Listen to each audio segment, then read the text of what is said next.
Hello, everybody. I bid you all a very warm welcome to our webinar to the study launch New Rules for Online Advertising. My name is Alexandra Geese. I'm a member of the European Parliament from the Green Group from Germany, and I'm very happy to discuss the topic, the future of online advertising, with you today. I should be joined by two guests today, and I'm very happy to have them. One of them is Duncan, McCann. Here they are. Okay, I was looking for them. One of them is Duncan, McCann, and he is the author of the study that we are presenting today, the study that was commissioned by the Greens EFA group in the European Parliament. Duncan leads the digital economy program at the New Economics Foundation in London. He is also research affiliate at the UK think tank Autonomy. And in a personal capacity, Duncan is also the representative claimant in a landmark legal case against YouTube for collecting children's data without the necessary consent. Great to have you here, Duncan, today. Thank you very much. My other guest today is Jason Kint, and Jason joins us from Washington. He is the CEO of Digital Content Next. And according to the definition on its own website, Digital Content Next is the only trade association that exclusively serves the unique and diverse needs of high-quality digital content companies that manage trusted, directed relationships with customer and markets. And I had a look at the members of Digital Content Next, and there's, for example, The Economist, there's the New York Times, but also Axel Springer, so really representative of many publishers. And Jason is well known on Twitter for taking very strong stances on these topics, being very outspoken, and pushing for a more modern advertising environment. So great that you're here with us today, Jason. Thank you for having me. I would start with a short introduction. In the European Parliament, we are having a very interesting discussion on a ban on surveillance-based targeted advertisement. That is advertisement that is based on personal profiles of single people. The Green Group is advocating for it. The S&D Group is strongly advocating for it. And we have the Digital Services Act on the table, so we have the chance to implement it there. So this could really be a game changer. But how did we get here? When I started talking about this a year ago, everybody told me, oh, well, that's like a rule of nature. That's something you absolutely can't change. But I have a personal history with this, and this is why I'm so passionate about it, because I started out 2 years ago with the European elections of 2019. I decided to go into professional politics for the first time in my life because I was very, very concerned about the role of artificial intelligence on the one hand, but also of hateful speech and of disinformation for our societies, for our democracies. Because hateful speech tends to drown out the voices of people who are less powerful also in offline societies. And the internet was supposed to be a grail of freedom, and exactly the people who most needed to make use of that freedom had trouble speaking up in the internet because they get so much hate. And then disinformation came in the last years, and disinformation really is such a huge issue for democracies because democracies are based on consensus, on compromises, on dialogue. But it's very difficult to have a dialogue when certain population groups start having such different sets of facts that you can't talk to each other anymore. So I started seeing the problems, and I wondered what the solutions were, and I went to look at my old party, the Green Party. But at the time, digital politics was mainly net politics and was all about not having censorship, about the internet being a place of freedom, and about not giving more power to the platforms, which is absolutely the right strategy, but it wasn't enough for me. So I started looking into algorithmic amplification because it's quite obvious that there's more hate and more disinformation in the internet than in the real world, although the real world is slowly adapting. So algorithmic amplification is certainly one of the really, really big problems. And we've seen that in the past days with Frances Hogan, who has provided evidence in her documents that Facebook is systematically ranking negative posts that stir up fear and anger higher than posts with just facts or even with positive emotions. And I think we are pushing strongly for this in the DSA. The Commission has some good proposals, some good provisions in its own proposal. We are complementing this with stronger amendments to have more transparency on algorithms, to have good risk assessments, to have independent audits. We ask for stronger oversight and enforcement. But then the problem is, when you know how these algorithms work, how are you going to regulate them? So we do want to tell Facebook the way you're doing it is not good, and we hope they will adjust. But certainly we don't want the European Commission or any national government to exactly decide on how these algorithms are going to work. So that's an open question. I think that we need more participation. But then obviously the algorithms work that way, not by law of nature, but because they optimize profit, obviously. And the profit lies in the advertisement, in the eyeballs. This is something that many people know by now. When I started talking about it, it seemed still strange territory, a new territory. The emotions that you need to elicit in order to have eyeballs, unfortunately, in human nature are fear and anger. And so this is what is being pushed. But at a certain point, a journalist asked me a very good question. He said, well, that's all correct what you're saying, but this is basically what tabloid newspapers have been doing for decades. And I mean, I'm German. We have a very famous tabloid in Germany, and the British know about tabloids as well and their role for democratic societies. They definitely are an issue. But it's always a limited issue. And she said, well, what's the difference? So I started thinking about, yeah, exactly. She's right. What exactly is the difference? And the difference is that they address a certain group of the population. I mean, first of all, they have 20 or 30 pages and then you're done and you go over to something else. So that helps while the internet is endless and you can be sent down rabbit holes. But the real difference is that platforms who have our profiles, who have our data, exactly know how to elicit fear and anger in everybody of us. So it's not always the same political line. It's not always the same content. It's going to be very different content for a Black person than for a white person, for a woman than for a man, for a person who comes more from the right-wing political spectrum than from the left-wing political spectrum.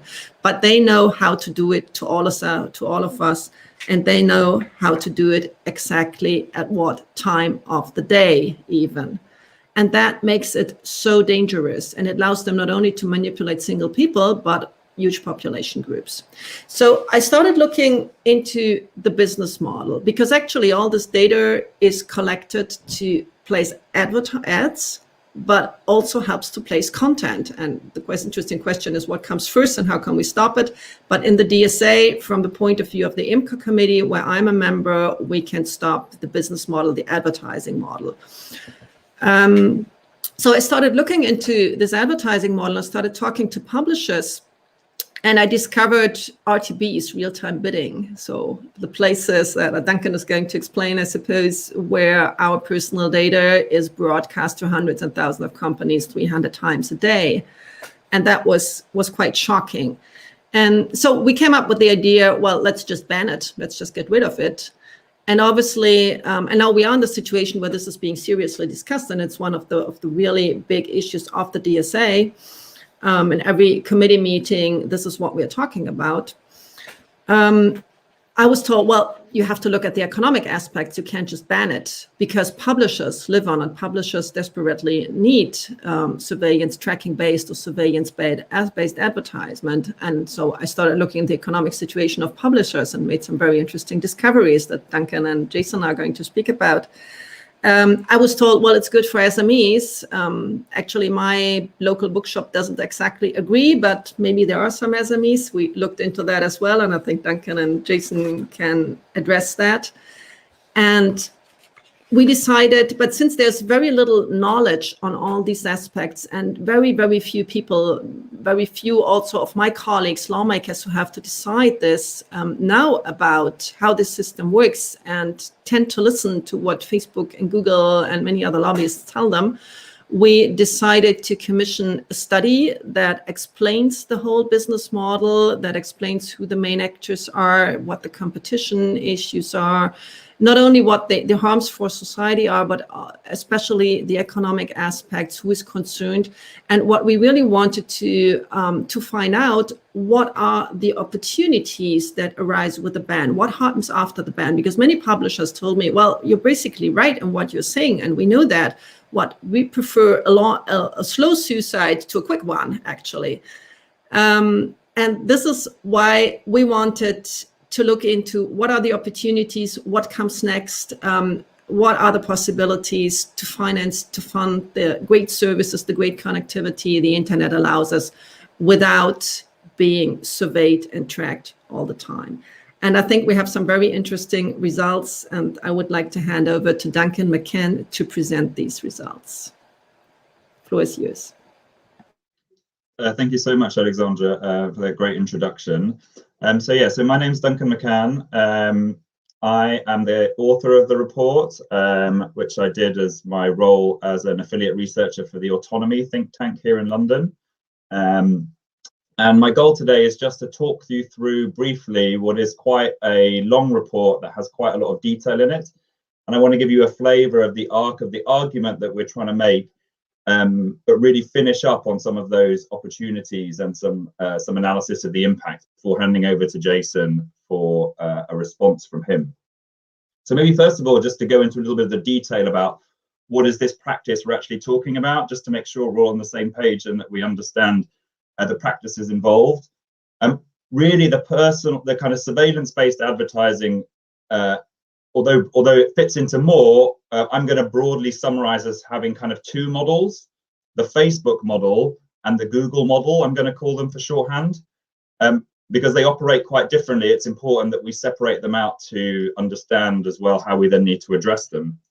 So the Facebook model is a model whereby the platform, in this case Facebook, builds a very detailed profile about you, or constructs it, as well as then inferring your interests. It then puts you into categories and then allows advertisers to choose segments and categories to target, with Facebook then doing the final targeting. So the advertiser isn't targeting based on the exact personal details of a specific person, but is trying to group people together. Now, sometimes those groups can get quite small, and so you get some kind of challenges there. That's on the one side, still very much dependent on personal data. But the other model, we'll call it the Google model, the real-time bidding model, is subtly different and exposes some different issues. So when you click on a website, the website doesn't generally come preloaded with pre-existing adverts. Again, as we would expect in the magazine, the tabloid magazine, everybody that is clicking onto page 3 is seeing that same article and that same advert next to each other. In the online space, between when you click on the website and the website loading, an auction happens for your attention. And what happens here is the website compiles and gathers all of the information that it knows about you from previous visits, potentially from data that has been brought in from other sources. That data is then combined generally with an ad tech partner that this company is working with to basically further enrich the profile. And this profile is then put into what's called a bid request and sent out over an auction network for advertisers' representatives on the other side of the auction to then bid in real time for your attention. And the winner of that auction then gets to place the ad. Now, of course, none of that is managed by humans. It's all done with automated systems and is all happening in the blink of an eye. And indeed, it's also happening at a massive scale. As Alexandra rightly pointed out, in that auction network, your data is being broadcast to hundreds, sometimes thousands of different organizations and companies who are then deciding whether to bid on it.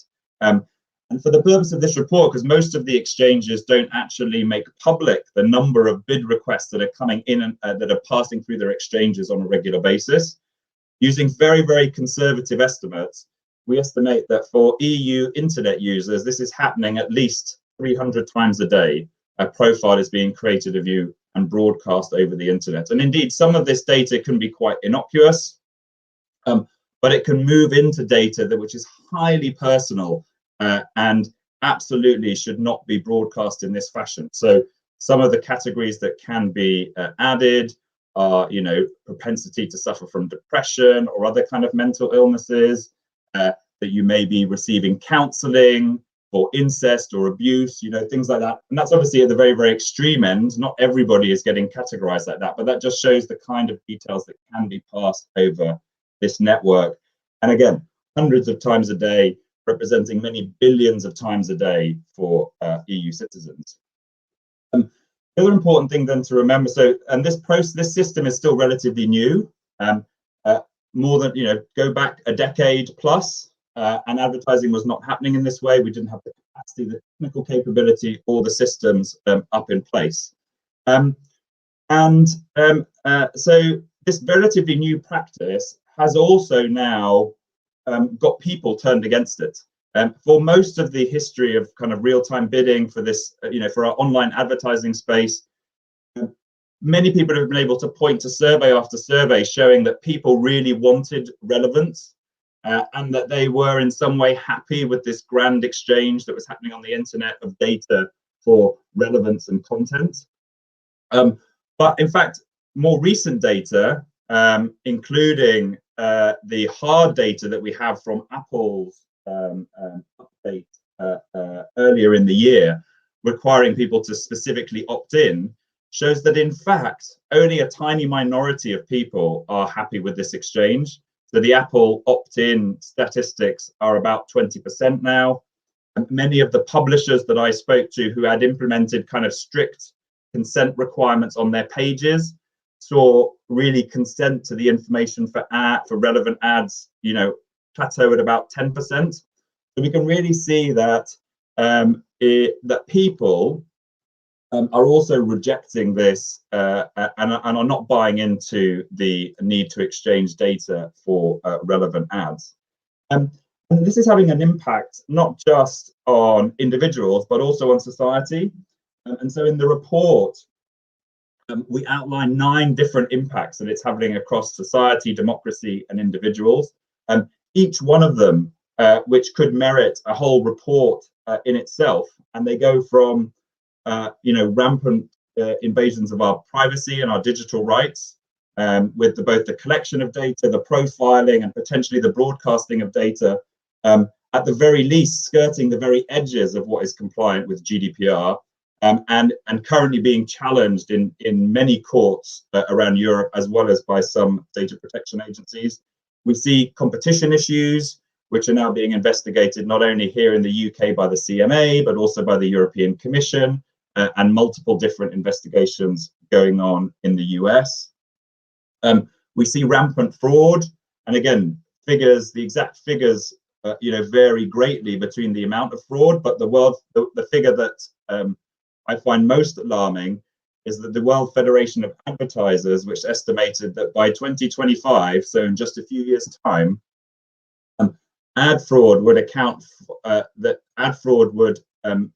generate $50 billion a year of revenue for global organized crime, making it the second largest source of revenue for global organized crime after drugs. It's hugely worrying that a system ostensibly to connect advertisers with publishers in order to get people to spend money and provide information to people would ultimately be a massive source of revenue for organized crime. Two of the ones that I raised that are probably spoken about much less in the context of this system are the growing understanding of the kind of national security implications of having a system like this, where people are surveilled everywhere, massively profiled, and then creating this kind of targeting machine that Alexandra was, you know, explaining earlier. So we now see, you know, organizations such as NATO here in the EU, but also staff from within the Department of Defense in the US and so on, really outlining much more clearly that the risks inherent in maintaining a system like this stretch way beyond just our little personal implementations and really move beyond kind of nation state, geopolitical and national security concerns. And so, that's an emerging aspect of our understanding of the impact of this global advertising system. And the other one is really carbon emissions. It's one that we don't talk about enough when we talk about our interactions with the digital infrastructure, because actually it seems so ethereal, but everything we do actually has a carbon impact. And in fact, the only study that looked at it a few years ago already analyzed that the online advertising already generated the equivalent emissions of Ireland with a hugely underestimated kind of methodology. So a ad-based, such as surveillance-based advertising is definitely having a huge carbon impact as well, which we can also mitigate by getting rid of this particular type of advertising. But it's really having a wide array of impacts. Some of them, all of them, very relatively serious. And it's important to stress that industry, be that the publisher industry, be that the ad tech industry itself, be that those looking for alternatives, are not resting on their laurels. Many people, and I spoke to many people as I was writing this report, almost all of them understood all or some of those issues that I've raised. Almost all understood that there was another way of doing advertising. And so the next section of my report really explores some of these interesting and exciting alternatives that are currently being developed, both from within the ad tech industry itself, from within those dominant players. And so Google has its new version of doing it. Microsoft is competing as well. Apple is also getting interested in the ad game, as well as a fourth one called Unified ID, which is a consortium of kind of ad tech companies. And they have all tried to address at least some of the issues without maybe fully taking on board the complexity or the seriousness of some of them. And many of those ad tech ones seek to disguise us in the crowd, disguise us in the group. So it's no longer Duncan as an individual, but a person as a cohort of other interested people in cycling or vinyl records or things like that, so that we can group together. Now, the grouping is a welcome development, but each of them, as the report shows, have then their own particular issues. And certainly when you think about its relationship to the publisher community, to some of those competition issues, giving more power to those ad tech companies, to those big tech companies, certainly has the potential to be very, very problematic.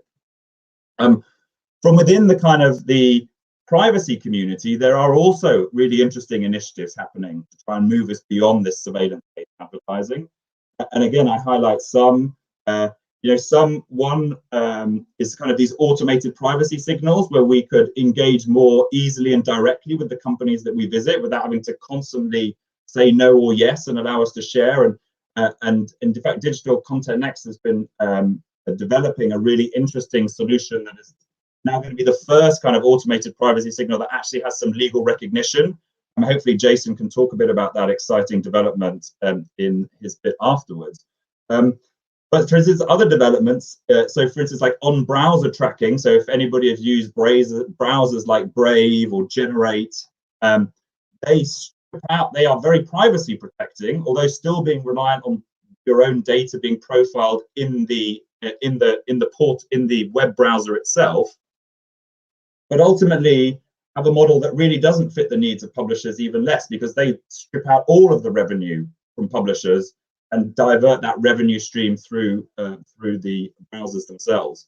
So in fact, of the 7 different alternatives that are currently in development that we look at, the only one that really works in a post-personal data-based privacy advertising world is the rebirth of contextual. So contextual online advertising is a form of advertising which doesn't rely on understanding who the individual is engaging with a particular bit of content online, but is about engaging with the content and providing appropriate advertising to that particular content. So in fact, this form of advertising obviously predates the surveillance-based advertising that we're talking about today.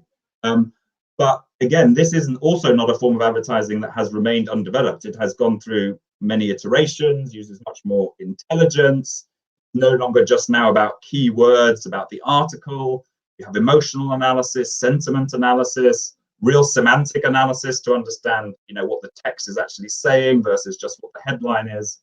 And importantly, as the AIB says itself, and the AIB is the large kind of association representing many of the advertisers and one of the online bidding networks, and they said it in their recent report on contextual advertising, which came out over the summer, contextual advertising really does work, and it really can scale. It's one of the few technologies that really could deliver the volume that we see required today. And as well in the report, we note that, some research is now emerging, which shows that consumers may prefer context-related advertising more, engage with it more. Advertisers may be willing to spend more on the transparency and the that it gives them. And importantly as well, for publishers, they can then keep more of the ad euro that's spent, because the intermediary chain in a contextual marketing delivery is much, much simpler. So they could keep as much as maybe 85% of that euro, versus in the worst case scenario in a surveillance-based advertising, they may be keeping 30 to 50% of that. So a contextual really offers the opportunity for us to move out of here but with a new technology that we know can take the slack and can work. And indeed, as we talk about in the report, most companies, most marketing executives are expecting to transition into contextual, or at least do more contextual in the coming years, irrespective of action here. But I just want to finish with a couple of minutes talking about some of the impacts and why a ban, we think a ban could work. So the first bit of analysis that we did was looking at the historical amount of advertising spend that is happening. So did the rise of surveillance-based advertising in the early 2010s, late 2000s, did it lead to a massive increase in the amount of being spent on advertising? And using some analysis from the Federal Reserve Bank in the US, we show that really, absent World War II, advertising spend has really not shifted much at all, and that really how much is spent on advertising is much more to do with external factors, confidence and things like that, than any particular technology, any particular method of delivery. So from that, you can extrapolate that just as the advent of surveillance technology didn't lead to a huge increase in advertising spend, getting rid of that technology also shouldn't lead to a massive decrease in that spend, but it will obviously lead to a redistribution. And that redistribution is really, really important. Whether it goes into connected TVs, or whether it goes to publishers, or whether it goes into the walled gardens of the tech giants, really does matter. So distribution does matter. But we find that, although that publishers really do have a big opportunity here, especially some of those publishers that have for too long produced really great content, have really, really loyal readers, and have over time both lost out because they've given up some of their user data to the big platforms and the ad tech companies, and ultimately they've been getting less and less for their ad inventory over time. So for publishers, what we really see is that moving away from personal data-based advertising is an opportunity to get away from a bit the prisoner's dilemma that many of the publishers I spoke to were in, and that Alexandra, outlined a little bit. Many of them kind of understand some of the challenges with this form of advertising, but really fear moving unilaterally, for fear that the advertisers would just desert them for another publisher that was continuing to use personal data. If we got rid of it from a market perspective, this would give everybody the level playing field to move on. Advertisers and all publishers would need to be moving on, and it would allow that transition to happen without this kind of any kind of first mover damage for some of those publishers. As I mentioned, obviously it also offers publishers the opportunity to capture more of that every euro spent on marketing.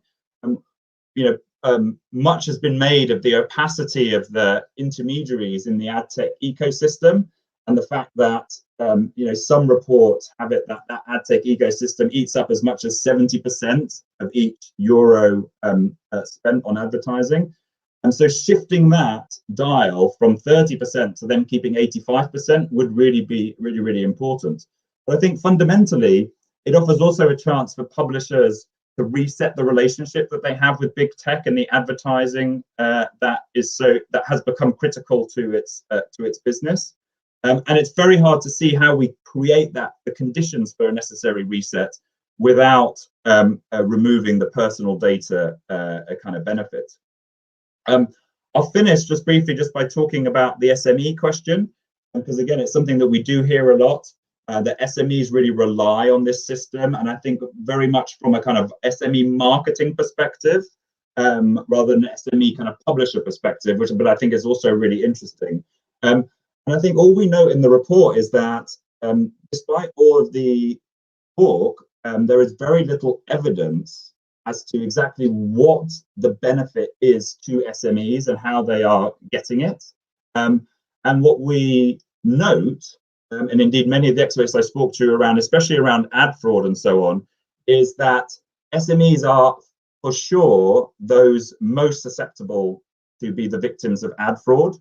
Without the sophisticated tools to really understand what your ad campaign is doing, there's a huge fear that the SMEs are basically the victims of fraud more than anybody else. And if some of the estimates are that 1/3 of advertising spend, admittedly that's at the upper end, is going to fraud, it's very likely that SMEs are overrepresented in there versus some of the bigger customers who have, again, those tools and systems for detecting ad fraud. So my first query is whether SMEs are getting such a great deal out of the online advertising system as they would like us to think. And again, it's very hard to get into the details because the data is all held by the platforms themselves. The second thing is to really imagine could SMEs function? Could SMEs still use online advertising in a world of context? And again, in the report, I just outlined very briefly how a Facebook contextual engine could very, very easily service both a kind of local shop, which is looking for people within the kind of footfall of that area to come and visit a physical shop. And so how, with the context, you could still find people within a particular vicinity. And equally, how context would still be fine if you were an online specialist in a particular product or service. You could still definitely use this contextual engine. So again, we try and unpick some of the complexities in the SME argument by saying that there definitely still opportunities in a post-personal data market, and they actually may be more effective because we will be able to eliminate so much of this ad fraud. So I'm going to leave it there. And that's a complete whirlwind tour around what is a really big and complex topic, but hopefully it gives us enough to kind of springboard in with a response from Jason we're looking forward to, and then questions also from the audience. So please do engage and send questions if you have any. So yeah, thank you very much. Thank you so much, Duncan. You see, there's really a wealth of information in this study. It's really worth reading it. And in the meantime, we posted the link to the study on the different channels from where you are watching us. So please download it and have a look. There's really so much in it. Before handing over to Jason, just one little housekeeping remark. We're going to take questions, so you can write questions in the chat of wherever you are, and I'm going to see them and pick them up. There's already a first question on Unified ID 2.0, which we're going to pick up later. So don't worry, nothing gets lost here. I will pick it up. And now over to Jason. What's your take? Mm-hmm. Thank you. I appreciate you having me. So I listened closely, and Duncan, quite a wealth of information there, and I've been able to scan the report too. But so I'm going to react to that. Before I do, I just want to reemphasize, where I'm coming from on this. So I represent, again, publishers, and only publishers, and really just their digital interests. And so It was mentioned earlier, the New York Times, Wall Street Journal, NBC Universal. There's literally thousands of premium publishers in our membership and brands, but I don't have in our membership. I don't speak for. We don't focus on the issues of ad tech or big platforms and search engines, social networks. So they're not in our membership, and I think that's why we're able to be a little bit more honest, I think, about the direction things are headed, if you will. And so let me just I want to react to Duncan's remarks. I think I've got 4 different areas here that I think we're pretty solidly in agreement on. And then I want to touch on a couple things that worry me, speaking on behalf of publishers, and maybe one area where I think we might be a little bit in disagreement. We can hopefully bat back and forth. So the analysis of the overall marketplace, fairly spot on. I didn't get into every detail in the report, but the automation and how it's caused issues downstream for the marketplace, 100% agree. I would emphasize that the automation also has created market efficiencies for publishers, right? It's made it easier to transact on digital advertising, which should be a benefit. But the issue has been that, and Duncan mentioned this, that much of that incremental revenue that flows through this automated markets is going to intermediaries. And so you'll often see industry talk about the fact that you can get a higher rate or a higher price for an ad through one of these auctions if you've got data attached to it. I think that's fairly common sense. But what they don't talk about is that if you look at the entirety of the ecosystem, and there's actually a brilliant empirical report from Alessandra Geese and some colleagues from Carnegie Mellon that studied almost 100 premium publisher websites of all different size. And the assessment was that revenue only went up 4% for the publishers in total. It went up 4%. So if you think about all these harms and issues and concerns, you're getting 4% more revenue. That doesn't seem like much of a good deal. And so the existence of the way the automated market works, it does undermine the value of the publisher's inventory. I often describe it as if you think of like a water balloon and you squeeze the corner of the water balloon, the water shifts, right? And right now it's shifting towards the companies that have the most tracking data across the web. And it takes the revenue, this is important from a civil society perspective, it takes the revenue away from the companies that are creating the professional news and entertainment, right? And so if you're trying to target a individual based on this dossier or this data that you know on them, or this cookie, more likely, the money's gonna flow to wherever that can be done the cheapest. And it's gonna flow away from the more expensive to produce news and entertainment that has that trust of the user. And so that's the marketplace assessment. I agree with I think most of what Duncan said. I also agree with the goal of this discussion, which is to, I believe, give the users back more of their agency, more of their control over their data. And really that data should be controlled by the user and then the sites and the apps that they intentionally choose to interact with, right? That they're visiting that website or app, they have a choice to use that website or app, and as part of that exchange of value, rather than all these other companies that may be taking that data and using it for other purposes downstream, which they very much are. GDPR hasn't been mentioned, but I think it's important to emphasize that I think GDPR should have done this through purpose limitations. I wrote back 5 years ago on why it would. I mean, it hasn't. I won't get into all the detail, but notably, the failure to enforce on purpose limitations has caused, really a lack of the power of GDPR providing that benefit. I want to focus on some of the opportunity going forward. The economic opportunity of moving away from surveillance-based advertising. At the end of the day, you'll be tightening that trust relationship between the user and then the sites and the apps that they choose to interact with, that they intend to interact with. And you'll be squeezing the benefits away from the companies that sit in the middle and are able to spy on the user, collect data, build profiles.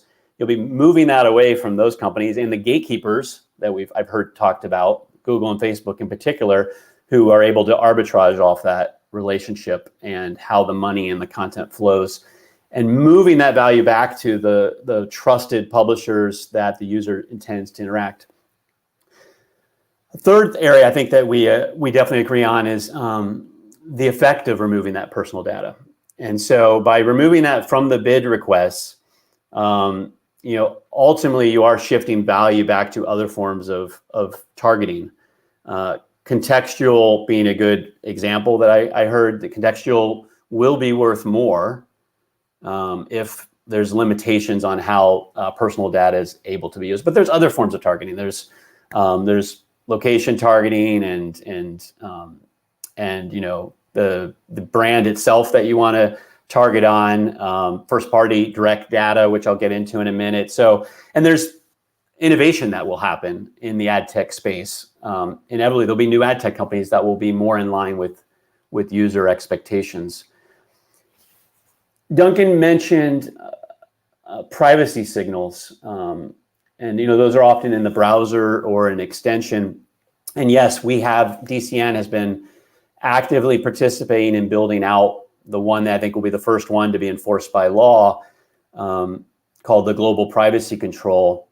The higher level problem we're trying to solve is the user needs a simple and persistent choice mechanism in which they can avoid banner overload and consent fatigue, and they could say, these are my expectations, and as I browse the web, this is what I want. California in the United States is really the privacy law of the land. It's our first real privacy law that affects digital advertising. And it has it written into the law that this global opt-out has to be honored.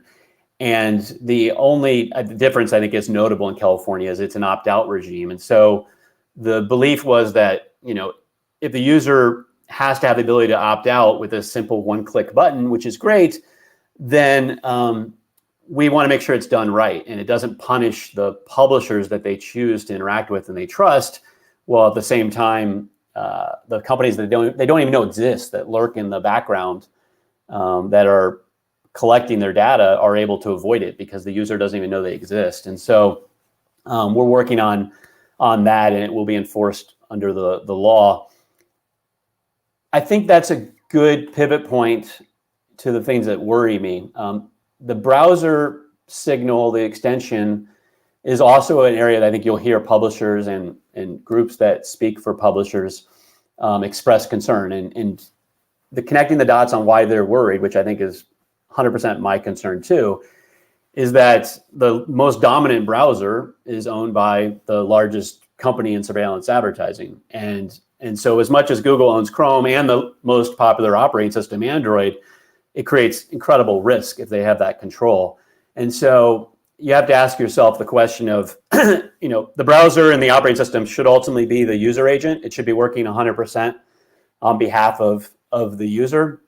And so can you exist in a world where the most dominant company in surveillance advertising that's captured much of the growth over the years, Google, also controls the browser? It's the same fear that we have around Google controlling the way that privacy frameworks change over time, which they're proposing in a number of ways.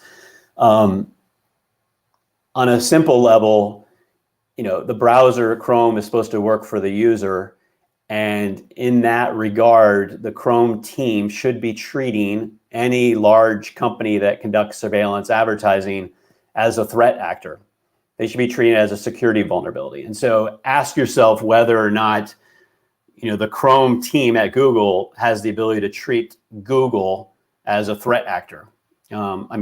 They can't, right? And even from a fiduciary perspective, it becomes impossible with their shareholder responsibilities. And so you need some sort of gatekeeper controls to make sure that doesn't happen. Same with Android, or any ability to act as a gatekeeper has controls on it. The other thing that worries me is this. I think Duncan described it as a prisoner's dilemma, but this shift towards contextual, how it happens, no publisher is going to be able to benefit if they move on their own. They're actually going to be punished. They're going to lose revenue immediately as soon as they say, I'm going to opt out of this marketplace that's built off of personal data. We've seen this on a larger scale with Safari and Apple's browser. There's no third-party cookies. There's a higher bar for privacy, and so the money just flows elsewhere. And so it's back to that water balloon issue. So you need the bar to be raised equally across the entire marketplace so that there's the same rules for everyone. Everybody's behaving in the same market, and there's heightened restrictions on the companies that have market power. I'll go from that to, I think, the area where I think there might be disagreement, and I think this is important to progress. I believe in what I heard, and I want to hear Duncan's response to this too, that we probably have a more narrow definition of surveillance advertising. As you know, and I represent premium publishers, but we've always believed that the data that's collected and used as part of intentionally interacting with that app or website by the company they're choosing to use, by the true controller, is fairly in line with users' expectations. And as long as they have a choice to not use that website or app, and that's an important piece of it, as long as they have a choice not to use that website or app, then you know that's a healthy relationship. And that surveillance is really, or tracking is how the W3C and Apple have described it mostly accurately. Tracking is really when a company that you're not choosing to interact with is now taking that data and then using it or inferring from it and building profiles of it and using that downstream elsewhere. And so it's, you know, I guess I'm making the distinction of the direct relationship with the user as being fairly in line with the user's expectations, along with the service providers that would be restricted to just using the data for the purpose of delivering that product. So where we, I think, can land on this, and I'll bring some experience from the States too, where this discussion is very active. I hear kind of two extremes. I hear the ad tech lobby, which I'll put Google, Facebook, the IAB, and anybody that, you know, that has a business built off of data collection. They're on one end. They really want status quo. If you get to the heart of it, if you said you can live with what things are today, they would take that in a heartbeat. Although they've weirdly started, you know, pushing for privacy law, I think because they know they have to, and because there's actual enforcement coming. That's on one end. The other end, I do hear this kind of this ban of actually I hear the term targeted advertising, ban of all targeted advertising, which to me is too generic of a term. There's lots of targeting that can happen that is in line with users' expectations, I would argue, and is very different than the core problem we're trying to solve for. And I think that's too broad of a term, targeted advertising. And I think at the end of the day, you're going to lose the publishers. You're going to lose, frankly, you're going to lose me. And so what's in the middle is, and I just saw this in I would urge everybody to take a look at this. There's a petition for rulemaking to our Federal Trade Commission from a group called Accountable Tech. And they kind of landed at the end of a long paper on where surveillance advertising needs to go. They landed on this idea of you really need a ban on the sharing and use of personal data across what we describe as multiple contexts, you know, across businesses. So it's one business sharing user data for the purpose of advertising to some other website or ad tech company or tracker other than the business or the service the user's intentionally interacting. So that's, I think, probably 89% of what Duncan was focused on.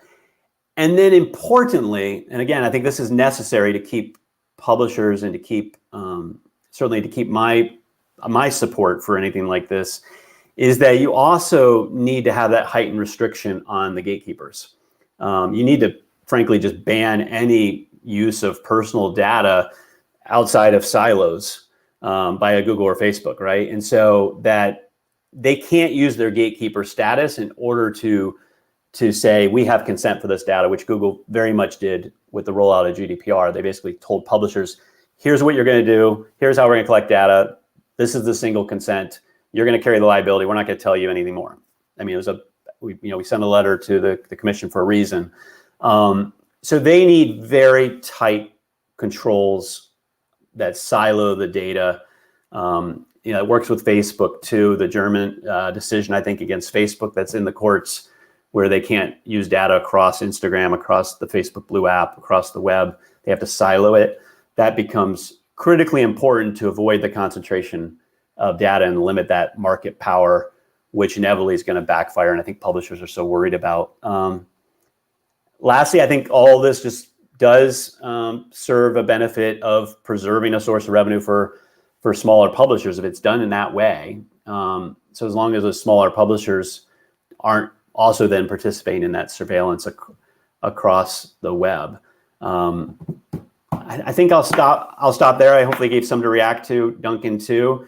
I will hit on one of your points too, which I often make, is that GDP didn't, and the business and value of advertising didn't accelerate because of surveillance, and it won't decelerate if it goes away. So the idea that you're going to mess up the content ecosystem here, I think is a farce. That's from the people that are resistant to change and evolving, and are really stuck in the past. I'll stop there. Thank you. Thank you very much, Jason. Yeah, and thank you also for sort of elevating the debate to going to exact definitions. I think this is a step we need to do, and I've been working with Accountable Tech too, so I think that's a very important point that you are making. I think we are still trying to create awareness for the problem and trying to create a majority, and then I think we have to look into what exactly a solution could be. But in order to convince publishers to work with us to come up with solutions that would work for them as well, you have to convince them there might be a ban, actually, so that this is a real thing. So we are still a little bit in that stage, and I hope we can take the next step and looking at exactly what we need to do. And the point you made on the gatekeepers is certainly strongly felt in Europe, and this is what we have the Digital Markets Act for as well, and we have the silos there for the data. So let's see how this goes through and what kind of provisions and agreements we need there. But very, very good point, excellent point, thank you. But maybe just one point on GDPR, the two lawsuits going on in Europe now, there's the Max Schrems and the one of Johnny Ryan. And I think that's going to be interesting, because especially Max Schrems is actually going against publishers, because he's going against cookie consent, and that it's not conform with GDPR. So, I mean, that's a good thing on the one hand, but on the other one, it might give back even more power to Google and Facebook if that goes wrong. So I think that's another reason to move on, especially for publishers, and to find different ways. I'd like to take some questions from the audience, because we don't even have that much time left. And the first question comes from journalist Thorsten Kleins. And it says, have you looked into ID solutions like Unified ID 2.0? And then he comments on that question and says, I've seen the technical description in the report. I'm more interested in the development. Is the ad industry doubling down with proposals like Unified ID and uncompromising consent approach? I think that's a question directed to Duncan. Yeah, I mean, so the sector of the ad tech world is looking to, basically build its own future, is very worried, because again, even in this ad tech world, you can have billion-dollar companies that are small minnows that are worried about their future, because ultimately it's concentrating in the hands of 2 or 3 small, $100 billion companies. It's not big enough to be a $1 billion company. And so in fact, what you have with the likes of Unified ID is some of these non kind of Silicon Valley based big advertisers trying to pull together to kind of build a network. And in some ways, I'm a bit perplexed as I looked into Unified ID, because it doesn't seem to reflect the conversations that have changed so dramatically in the last year or two. So this is using kind of a hard identifier, probably our email address or something like that. It functions on a kind of old consent mechanism, which again, evidence from Apple and other places that have really asked properly for consent show that people just don't give that consent. And on top of that, it has its own huge privacy problems. And I in the report, quotes some analysis from, two Mozilla engineers working in the area, and their quote is, from a purely technical standpoint, these proposals, and that's Unified ID 2.0, are a regression in privacy in that they allow tracking for users who are presently protected against tracking. So not only does it seek to maintain a world in which, hard identifiers are used to profile and track us, it seems to be actually a step going backwards, which stands it out from even the likes of the Parakeet and Flock, which at least take steps forward, even though they, also then, kind of create their own issues. So now what's interesting about Unified ID against the others is Unified ID is functioning today. Flock is just a proposal, Parakeet is just being talked about, Unified ID is up and running. And so they have, in some sense, and also when you look at the companies that have signed up to them, they have lots of very companies, some of who are members of Digital Content Next as well. So the Washington Post and others are also joining in with Unified ID. So it'll be interesting to see where it goes. But no, for me, it of all the ones that I reviewed, I found it the least promising of the bunch. Thank you, Jason. I see you nodding, or do you want to come in on this? We have more I would only emphasize the point that it still uses a persistent ID and an email address, even though it's hashed or encrypted. It's still one-to-one linking to an individual, and an email address is more difficult to delete than a cookie, right? If this is a solution by the industry to solve for the fact that cookies are going away, it's actually a step backward. And no doubt it's being designed by one of the biggest ad tech companies out there. So it makes perfect sense. So there you go. It's a bad outcome. That was a clear answer. Next question comes from Angela Mills-Wade, representative European Interactive Digital Advertising. And she says contextual uses personal data in the technical delivery of ads. For example, the IP address of the user is processed by server to place the advertisement on a given site, and for ad campaign measurement. I don't exactly see the question. I think the point is, well, even contextual uses personal data. I'll jump in on this. And Duncan, please redirect if you think I'm missing.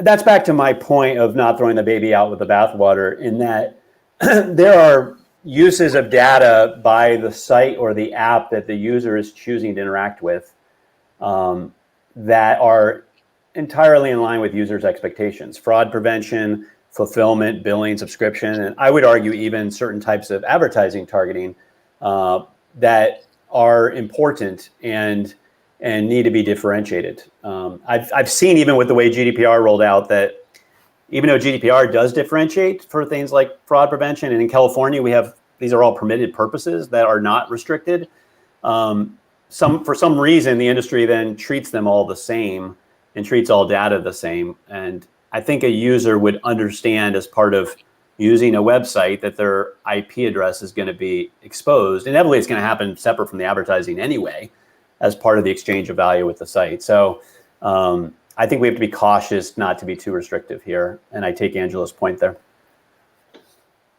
Yeah, I mean, only just something like contextual, there's actually a really broad range of practices that can fall under this massive umbrella of contextual. So if you look especially online at some of the kind of market forecasts for the scale of contextual, I think, I know one in the report, $400 billion market in, a few years. That is a bigger contextual than the full kind of privacy preserving contextual, which is still kind of a subdomain of the overall kind of contextual marketing area. And I think, part of what people misunderstand is the way that some of this data has to flow. And I think the EU, we got ourselves in a bit of a bind like this over the kind of the cookie banners, where even if they just want to put a kind of technical bare minimum cookie on there, so it's not really doing what we're supposed to be approving, they still have to put that banner up. And when actually that technically required piece of infrastructure, probably there's no point in. But we can't even consent to it because we can't get rid of it. It's like a thing to make the internet work.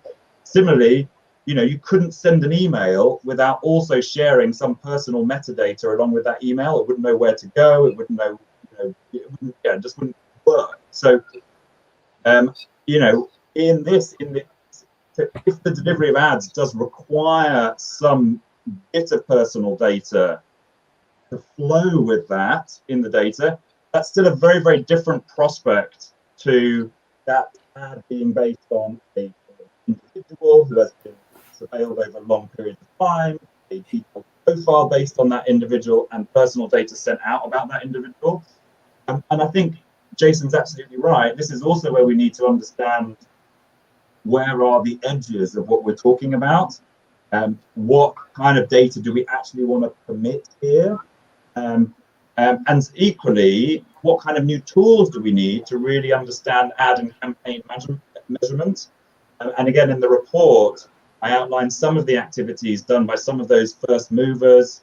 So, for instance, a really great contextual platform based out of Norway called Cobbler, who are doing some really interesting research at work, and as well reflecting a little bit on the experience of NPO here in the Netherlands, and some of the success that they had in really measuring the effectiveness that wasn't based on cookies, obviously, and continuing to track users. So I think this is all part of the debate that we need to have. We need to find out exactly where the limits are of what we're banning, what are we permitting, and I think where, as Jason says, it's in line with expectations. And it's not creating massive data collection collected over a long period of time, just like, and where it's not been leading to massive profiling, there are potentially some areas where we can come to, where we can compromise. I think what we considered in our amendment was the important thing is that you don't take that data from one website. You don't follow that person from one website to the next. You know, it's okay for people to know that I love cats and I'm on the cat side, and I'm happy to be delivered an ad with some personal data for cat food. I just don't want them to know that I also like soccer and I might have kids with some issues or something like that. And to put all that data together, I think that is the problem. That is the difference. That helps. It's a non-technical explanation. We have another question by Victor. Victor says, when we implement new rules to move to context-based advertising, could we formulate those new rules in a way that it creates a healthy market and does not again lead to monopolies? And this is a question that I've been asking myself, and I've been asking experts as well, because some answer, like NPO says, well, you don't need the huge platforms anymore. Like the Google platforms for bidding and so on. This is the whole technical infrastructure. Some people say you don't need that anymore, but I have some doubts about that. Yeah, and I see Jason having doubts as well. So would you like to comment on that question? This is really what I would be interested in as well. Yeah, sure. I mean, the market power is not going to go away immediately unless somebody decides to split Google up or Facebook up. And they have a very simple scaled platform where they control the way the money comes in and the way it goes out, actually. I think I saw that in the report, the dominant buy, sell, and exchange. And so, on top of that, by the way, I think it's worth emphasizing that our Texas Attorney General and other states have a lawsuit right now with allegations in it of a market rigging arrangement between Google and Facebook, in which Sheryl Sandberg at Facebook signed her name on, that our Justice Department has been asked to look at. And so, this is how market power corrupts, and so they control the money going in, and even in an entirely contextual market, Google is going to be the main source of the money flowing in, and so that's where I think you really, outside of structural change, you're going to have to put limits on gatekeepers and silo that data. It's in the history now of the internet, but in 2016.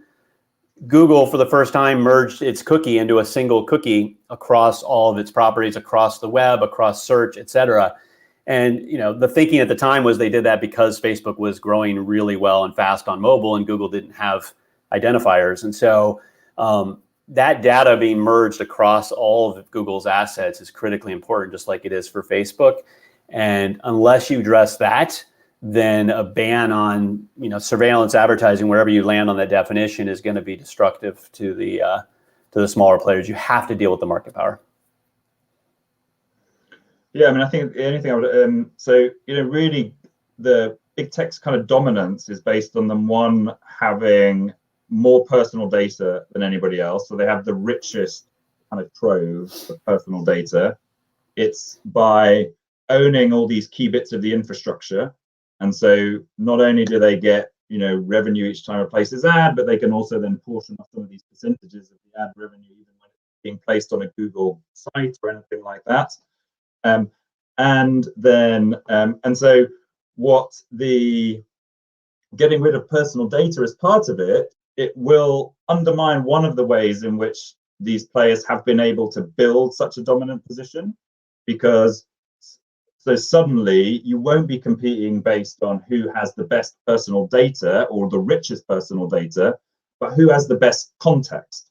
And so again, whereas some people told me, well, because Google and Facebook still have are still so large, they'll still have the most context, which is possibly one way of looking at it, just because their walled gardens are so big. But ultimately, it's an easier place to compete in context than it is in personal data. And so you potentially make it easier in one element of the competition. What you don't do is undermine their ability to kind of own the ecosystem and extract kind of rents through the process, through owning that infrastructure and ecosystem. And so that's why, again, these rules are so important that are being talked about in the DSA and others. But what's almost more important, and I think, Jason, you mentioned it in your first response, is we don't just need the rules, but we also need them to be enforced from day one. And that's definitely been the challenge, and something that, we haven't seen enough with GDPR. It's taken, many years, and probably actually, personal litigation to actually, start to see the real enforcement that we've always wanted to see in Europe. So just that it offers an opportunity in one of the elements of competition, that it might, level that playing field, but it absolutely doesn't sort it out. And to sort that bit out, we need that enforcement, which has definitely been challenging on past experience. Yeah, I have a few thoughts on this. Well, first of all, personal data at a certain point gets old. I don't know how much time is needed for it to be obsolete. But I think this wealth of data, which is part of the market power of the companies of Google and Facebook right now, at a certain point would be less powerful. So I think that's interesting. And then it wouldn't be possible to follow users anymore. So an ad would have a certain price close to high quality content and a lower price on low quality content. But you wouldn't be able to lure users from a high quality content to low quality content website anymore, which is one of the, what happens in ad fraud. Basically, it's not exactly fraud, but the price issue, I think, is important here, because there's no incentive to get people to websites of low value in order to show them ads anymore. So I think that's interesting, and we would be addressing some of the societal harms at least.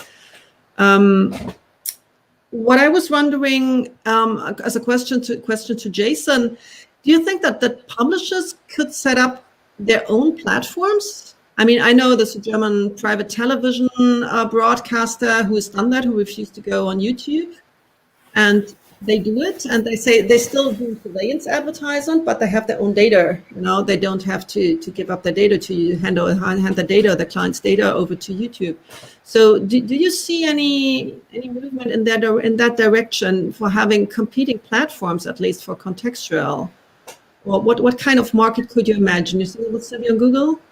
Yeah, I mean, I think at the end of the day, you still need to protect the data that the publisher is able to receive as part of that trust relationship with the user that's in line with the expectations. And so if the idea is that just eliminate the data, personal data altogether, and just compete on context, build your own platforms, I think that's a really tough market for the publishers. For the same reason that ultimately, Google is providing free services with this wealth of data. And so you're making the bet that you're going to be able to compete with them and create a better widget, be it email or a video platform or a search engine than they have, based on the data that you have. And you're not going to be able to compete on price, by the way, because they're free. So I think that's a difficult area to compete. I think that's why it's so important that that data that the publisher has through the trusted relationship still is available to them.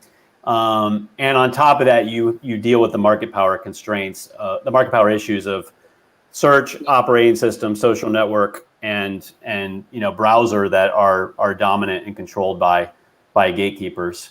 Otherwise, you're not going to end up in a good place where if your goal is to rebalance the market power and serve the user. That's my reaction to that. Thank you. We have a new question. It says, a ban on surveillance ads sounds incredibly attractive, especially from the point of view of leveling the playing field. How realistic is it to get a ban in place? What can people do to support? Well, I think I'm the first to answer because it's a question to the politician. Well, if, last year people told me, well, that's totally out of the question. This is not going to happen. And this year we have two major groups in the European Parliament advocating for it, loads of different amendments asking for it. We have a piece of legislation, or two pieces of legislation on the table, the Digital Services Act and the Digital Markets Act, which would rein in the gatekeepers, where this could be implemented. I have to admit, right now in committee, I think we don't have a majority yet because liberals are split, conservatives are against. And obviously, we have two right-wing parties who benefit from this spread of disinformation and hateful speech for their politics. So this is not only an economic issue, it's a political issue, and they don't want it to be reined in.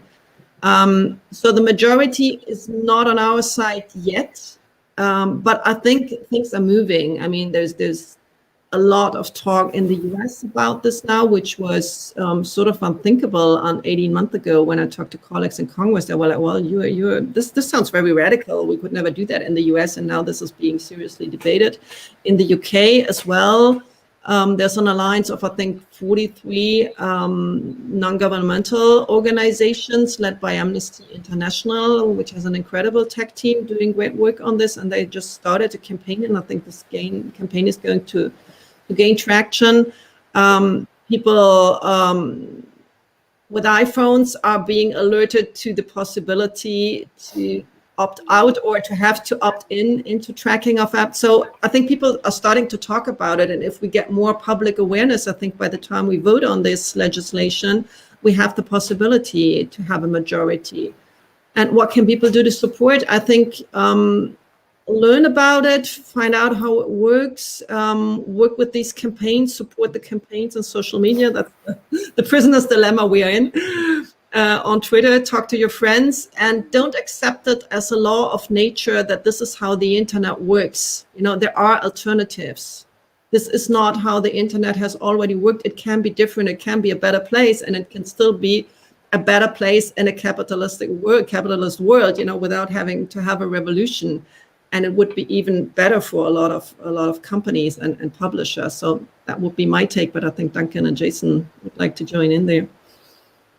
Yeah, I think all those points are spot on. And in terms of support from the public, I think both the exposure of the harms of data has been critically important, and we've got active testimony that's happening around Facebook, and then also I don't want to get too in the weeds on this stuff, but this integration between data policy and antitrust, competition and privacy is critically important. And I observed that on behalf of publishers when GDPR rolled out, because I saw, as I mentioned, I spent a long time, nearly a year, trying to ask Google what their intentions were.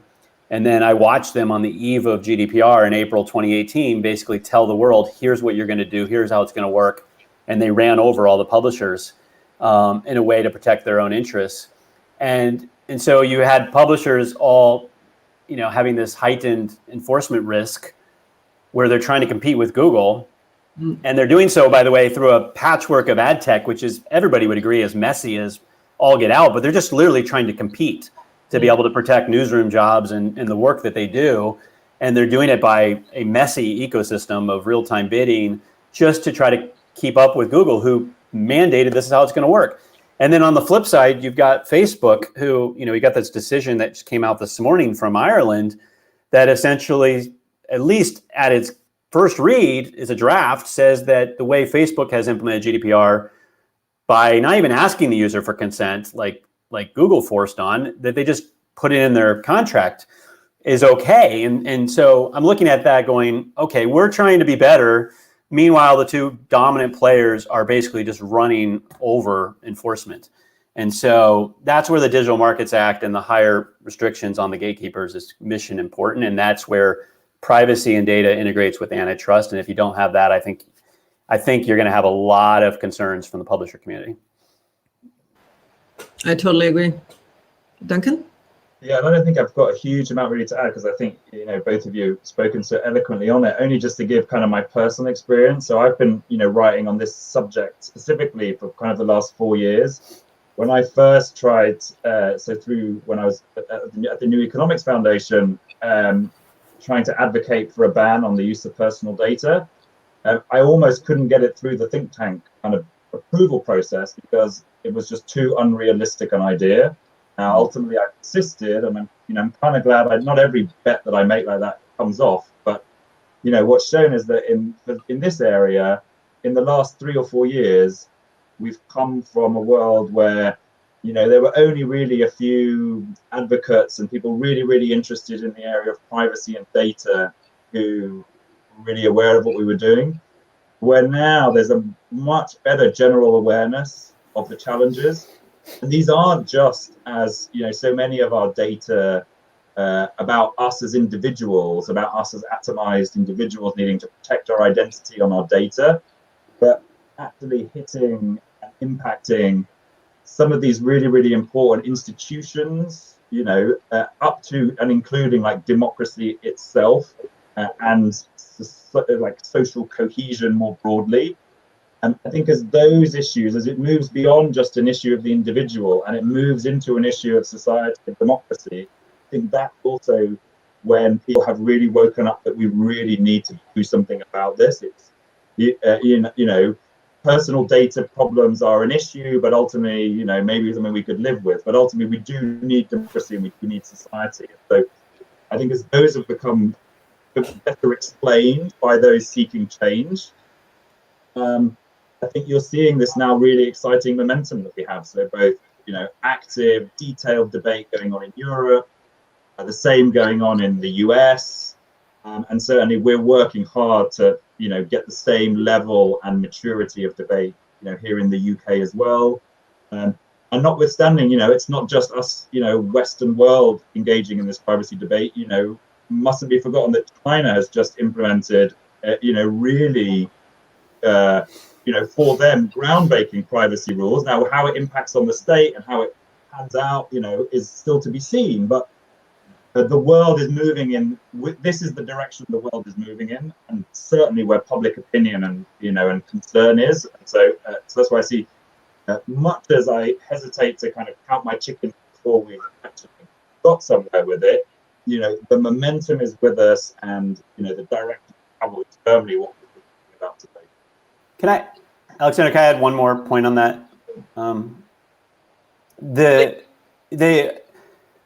In the US, as much as there's a lot of partisanship and fighting between our parties on some really important issues of democracy, the concerns around data and privacy, I'm hearing pretty consistently from both sides of our political spectrum. And so there's a huge amount of improvement that I've seen in the discussions because we've had hearings, because the press has gotten smarter. The lawmakers frankly have grown up with digital, some of them, right, where they've grown up with using digital devices. The committee staff and the people that support them. And I've seen that happen in Europe too. And then the bridging of the discussions using, maybe ironically, the technical tools that allow all of us to having this conversation together, even during a pandemic, are allowing a more educated discussion. And so I think there's a lot of alignment across the political aisle, and I think there's a recognition that the public is moving here. And the biggest issues are around market power and lobbying and money and political will right now. to move forward. And I think, you know, with the awareness and the progress, I think it's much more possible now. And I think I compliment, especially the lawmakers who've been working across the oceans and parts of the world to share and learn from each other. It's been really powerful. Yeah, absolutely. I would like to, I think what Duncan mentioned also was important, that we are moving away a little bit from this idea of data protection as being only an individual right, which is absolutely important. But looking at the societal harms, I mentioned hateful speech in the beginning. I mentioned disinformation. I think we are seeing what it is doing to us as societies. And I'm sorry to say this, Jason, but I think in Europe, we're a little bit appalled by what has been going on in the United States. I think it's not improving since the last elections, but what happened in January, this was really where we said, well, this is not how we want to end. And we are also seeing in especially in Eastern Europe, but also in Western Europe, that this kind of dynamic in the internet is moving political consensus by quite a lot, and that the political debate is very different, that people are being shut out because they're not white, because they're not male, and so on.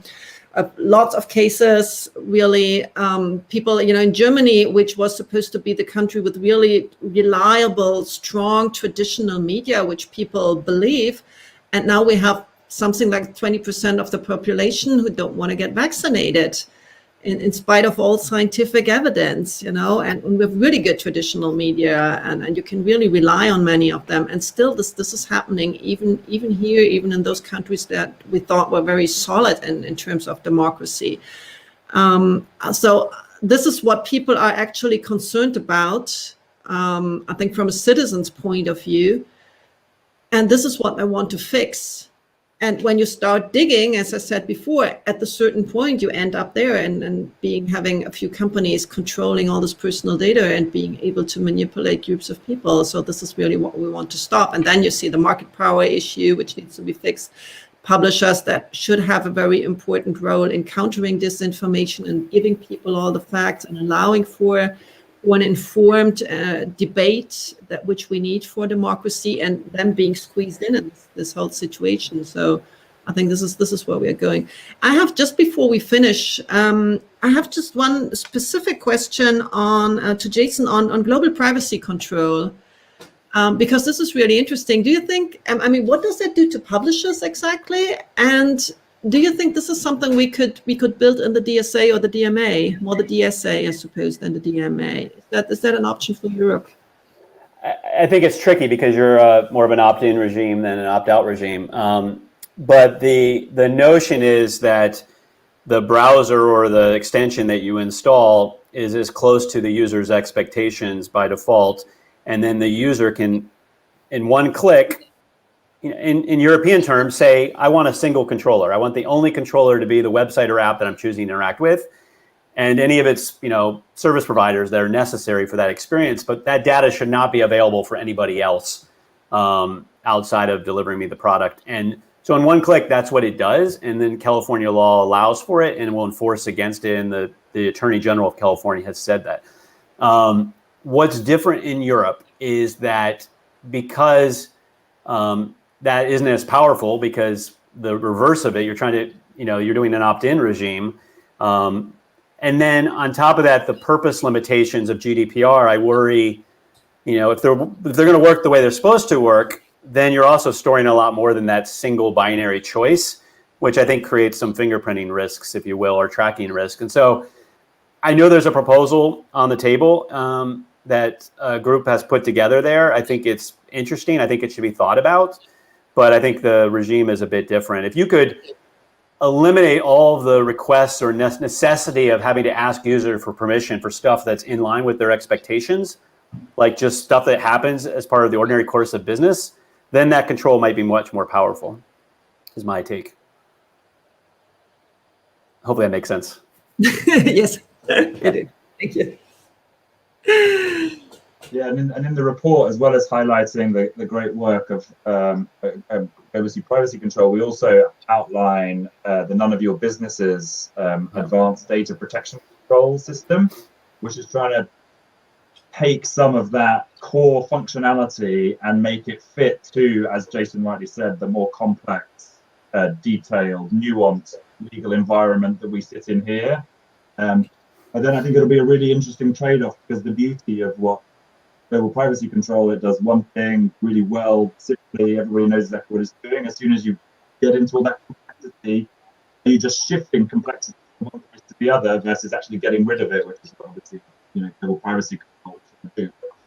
But ultimately, if legal recognition, for those who remember do not track, which was a small signal, again, you could put on in your browser, which would send that signal to the websites that you were visiting that you did not wish to be tracked, implemented by every browser, operationalized by nearly no websites at the other end, and the schizophrenia within it kind of highlighted by Google, which incorporated it into Chrome, but then didn't accept it as a signal from any of their services. If only we'd given legal recognition to that initial signal back then, we probably wouldn't be here, because the particular ecosystem built up in a world where it didn't matter what users wanted. And ultimately, if we'd given that initial legal control back in 2008 or whatever, when do not developed, we'd be in a very different place. And so some of those really simple, opportunities were really missed. And now we've spent, best part of a decade going down a, from my perspective, the wrong road that we need to kind of extricate ourselves from. And again, it's just some of those lessons to learn. I should say New York Times, Washington Post, and Weather, and a number of other publishers are all honoring it. So and it's backed up by law. So that's a difference. Yeah. Absolutely. Yeah. And that makes it so powerful. Yeah. Okay, great. I think we're coming to an end. What should we do as lawmakers in Europe? What's our next step? I think you have to get into the weeds, and you have to address the market power concern very clearly up front. But I will emphasize and amplify the issues that I get asked about, and I testify to Congress about, whether it be hate speech or privacy or disinformation, et cetera. Those are all downstream from solving this issue. And so if you can address the market power around data, I think you solve for a lot of, you improve on a lot of those downstream issues. At the end of the day, the free and plural press is a checkpoint against all of that use of data and being able to use it around vessels, if you will, or content that's lower trust. And you need to deal with the market power issue. And so I take your point, Alexandra. And by the way, don't stop, don't apologize, and don't stop talking about what happened on January 6th here. It was abhorrent to all of us here as Americans. Those issues and the lack of quality information integrity have to be addressed. And when I get a concerted time with a politician explaining it, and you get into our subcommittees, they understand it, frankly, that upstream is this market power issue, and conservative bias, which often gets brought up. You're not going to solve for that. You need to solve for the fact that you're uncomfortable that a search engine or a social network is able to tune its algorithms for profit. And so listen carefully when the Facebook whistleblower testifies in Europe in the next month too. And underneath that, you'll see a lot of concerns around how market power is being abused. Thank you. We will listen very carefully, and we're very much looking forward to listening to her November 8th. Thank you for your call to have her testify, by the way. I saw that. That was great. So. Yeah, we've been in touch. Duncan, what do we need to do?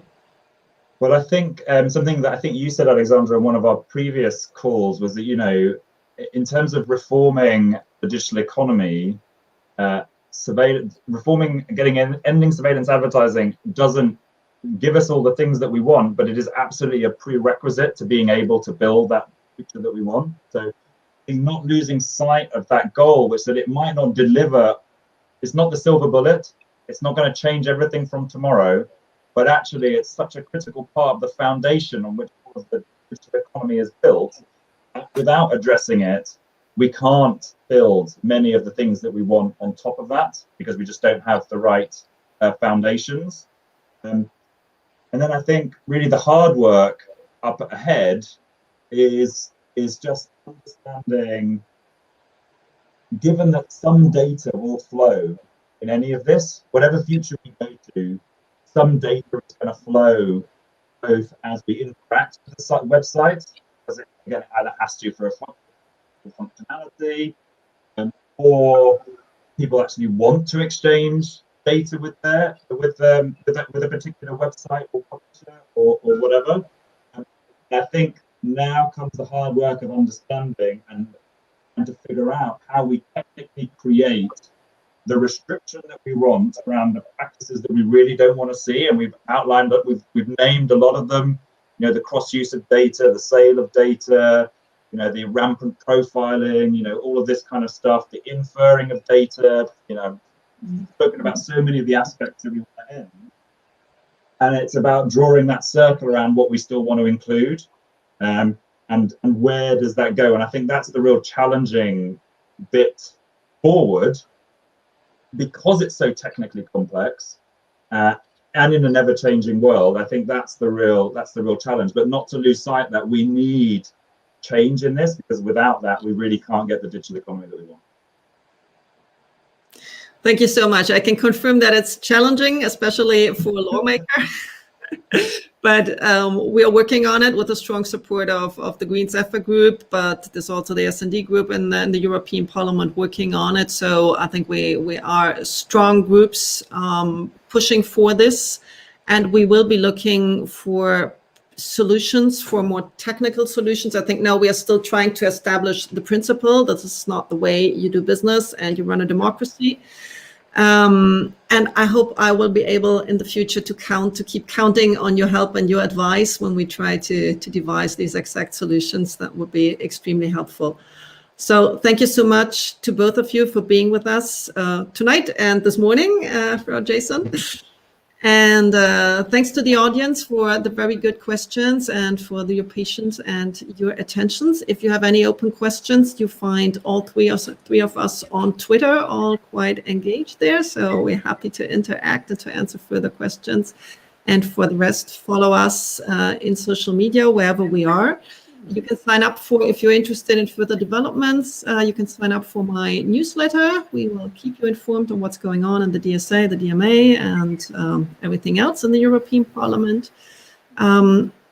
This recording, I suppose, will be published. So if you want anybody else to see it, or you want to go back to some answers, to look into it again, you will have the possibility to do so. Good evening. Thank you so much.